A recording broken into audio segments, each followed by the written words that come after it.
আমাদের বাড়িতে 7 দিন ধরে ভাগবত পাঠ অনুষ্ঠান চলছে। আজকে হচ্ছে চতুর্থ দিন। তো আজকে এখানে গোপালের জন্মদিন পালন করা হবে, তাই জন্য আমরা চলেছি জন্মদিন পালন করতে। তো দেখো তার জন্য কিছু উপহার নিয়ে যাওয়া হচ্ছে। তো চলো আসো, তোমরা দেখতে থাকবে, আসো। বললেন যা ইন্দ্রিয় এবং বুদ্ধির প্রতি অগোচর, তাহলে ভগবানকে উপলব্ধ হবে কি করে? ইন্দ্রিয় বুদ্ধি দিয়ে যদি বুঝতে না পারি তাহলে বুঝবো কি দিয়ে? ভগবান উপলব্ধ, ভগবানকে ভক্ত একমাত্র একটি সম্পত্তি দিয়েই জিতে নিতে পারে। সেই সম্পত্তিটির নাম ভক্তি ব্যতীত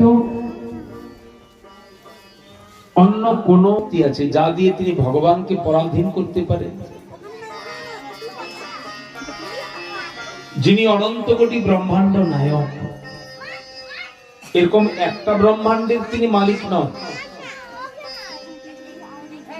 অনন্ত, যার অন্ত নাই, সেই অনন্ত ব্রহ্মাণ্ডের তিনি